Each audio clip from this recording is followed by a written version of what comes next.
Today is Thursday, September 7th. We'll tell you about a summer weather record and a new rule impacting the largest remaining stretch of untouched wilderness in the U.S. Also, an update about that controversial kiss right after Spain won the World Cup. Plus, it looks like Mexico will have its very first woman president, a move that opens the door for more drones to fly farther and reach more people, and some of the newest words to make it into the dictionary. Those stories and even more news to know next. Welcome to The Newsworthy. All the day's news in around 10 minutes. Fast, fair, fun, and on the go. I'm Erica Mandy. Thanks so much for being here. You ready? Let's do this.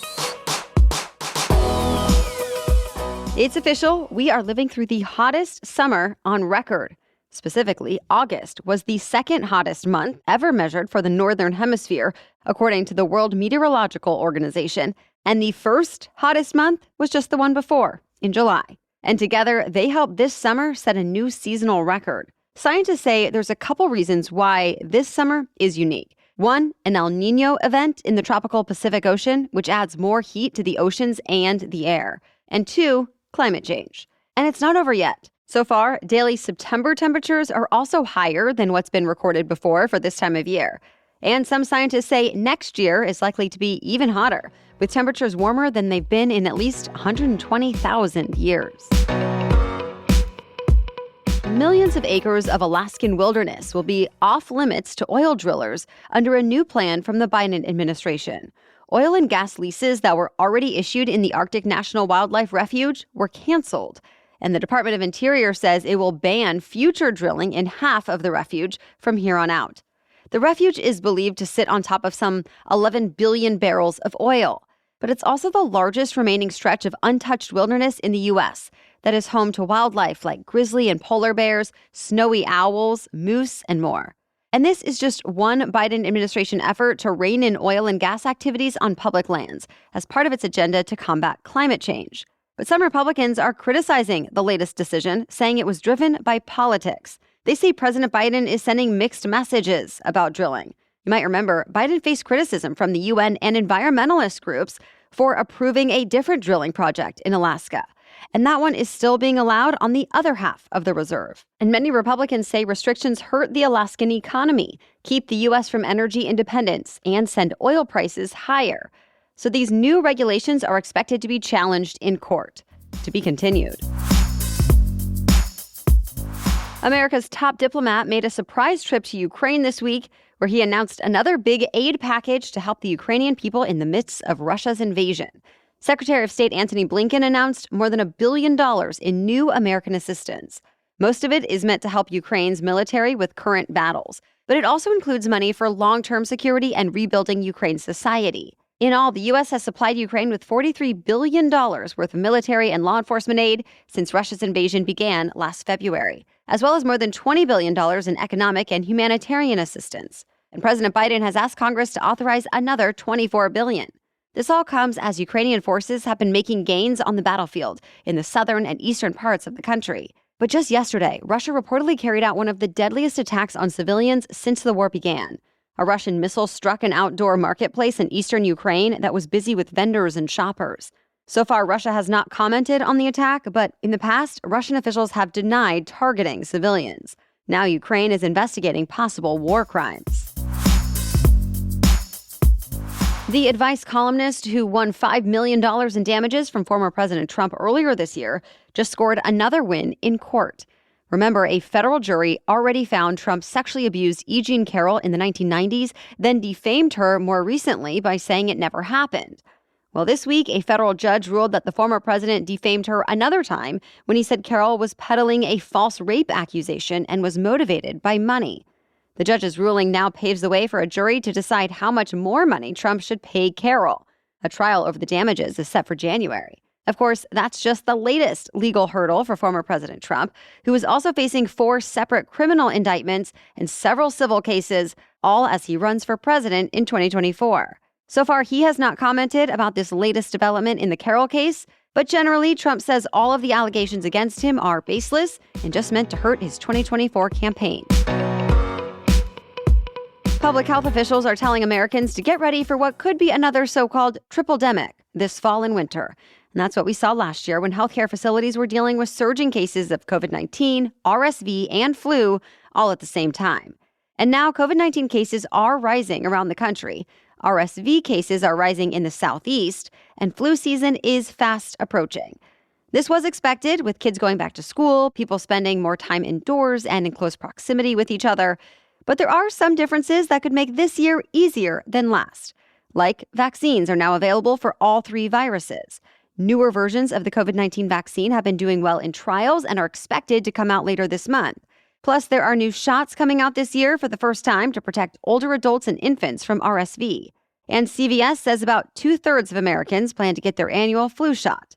The CDC recommends getting vaccinated in late September or early October so the vaccine lasts all flu season. And yes, health experts say you can even get all the vaccines at the same time. For people with insurance, all 3 vaccines should be available for free.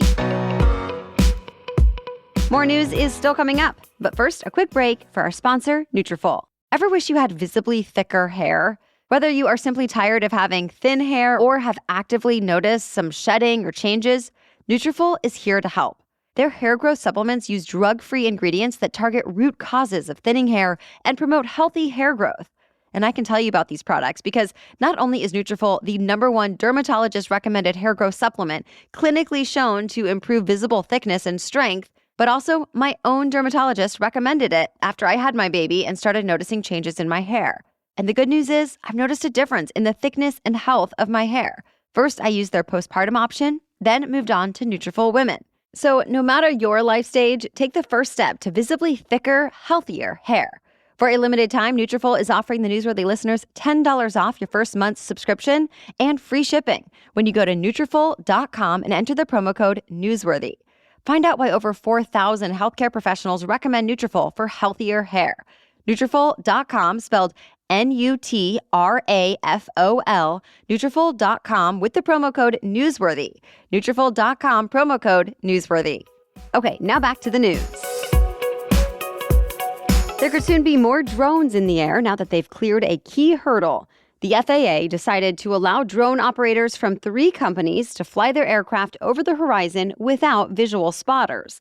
One is meant to inspect infrastructure like power lines and pipelines. Another is for UPS drone deliveries. And the third is testing new technology specifically meant to detect and avoid other aircraft. The FAA says other companies can do the same as those 3 as long as they do things in the same way. The agency is still working to develop overarching rules to make drones, quote, routine, scalable, and economically viable, even when they fly out of the line of sight.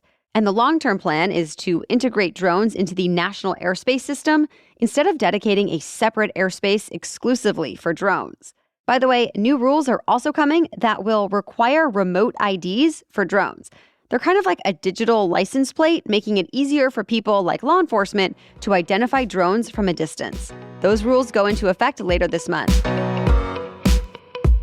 The fallout is growing over a controversial kiss that happened during the awards ceremony at the Women's World Cup. Remember, the Spanish Soccer Federation chief, Luis Rubiales, was seen on video grabbing a player's head and kissing her on the lips. Well, now that player, Jenny Hermoso, has accused him of sexual assault. If he's charged with a crime and found guilty, he could face a fine or prison sentence of up to 4 years.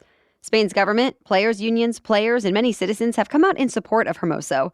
But Rubiales still insists that kiss was consensual, despite Hermoso saying the opposite. And he is refusing to resign, even though FIFA has already temporarily suspended him. The kiss is now the subject of multiple investigations. Well, America's southern neighbor is making headlines this week for 2 groundbreaking political decisions. First, Mexico's Supreme Court threw out all criminal penalties for abortion. It ruled that previous laws that ban the procedures are unconstitutional and violate women's rights. So with that, all federal health institutions will have to offer an abortion to anyone who wants one. Just like here in the U.S., there are abortion supporters who are celebrating the ruling, as well as opponents who are promising to keep fighting it. And they're using the U.S. as an example of what can be done since the American Supreme Court reversed its abortion decision after 40 years. As for the other big story out of Mexico, last night, 2 women won the primaries for the 2 leading political parties. And that means Mexico will almost certainly have its first woman president next year. That's a big step for the country where women couldn't even vote until 1953. And now, not only will Mexico likely have a woman president, but a woman is already Chief Justice of Mexico's Supreme Court, and women lead both houses of Congress. A popular language learning app is expanding its curriculum in a move that could really disrupt the tutoring business. Duolingo announced it's going to add hundreds of bite-sized music and math lessons to its app next month. And reports say if the company can match the success it's had in the language field, it will allow more people to level up their skills in a way that traditional tutoring hasn't always done. There's already a separate Duolingo math app that recently became available just for Apple users, with levels ranging from elementary to more advanced. Well, that will soon be integrated into the main Duolingo app for everyone. And with music, the company says people will be able to learn notes and how to play tunes from a library of hundreds of songs. Just like with the languages, the math and music lessons will be done through interactive lessons that are meant to feel more like games than classes. Even more information is expected to come out at Duolingo's annual conference next month. That's it for the main news today, so now it's time for Think to Know Thursday. But first, this episode is brought to you by Trust and Will. I've had a lot of big life milestones lately, from having our child a couple years ago to recently buying a home. And while these things bring us so much joy, they also made me realize we need to do more to secure our future and our child's future. And Trust and Will made this process so easy. My husband and I recently sat down to put together our first will, and I was surprised by how simple yet thorough the process with Trust and Will was. We really liked the guided format. In fact, it only took us about 20 minutes from home, 20 minutes to have peace of mind for years to come. Each will or trust is crafted to be state-specific and customized to your specific needs. Everything from care wishes to nominating guardians for our child, power of attorney, and more. It also ensures that we've now prepared and organized our documents in one place. Of course, bank-level encryption is also appreciated. So gain peace of mind today with Trust and Will. Get 10% off plus free shipping of your estate plan documents by visiting trustandwill.com/newsworthy. That's 10% off and free shipping at trustandwill.com/newsworthy. Now back to Thing to Know Thursday.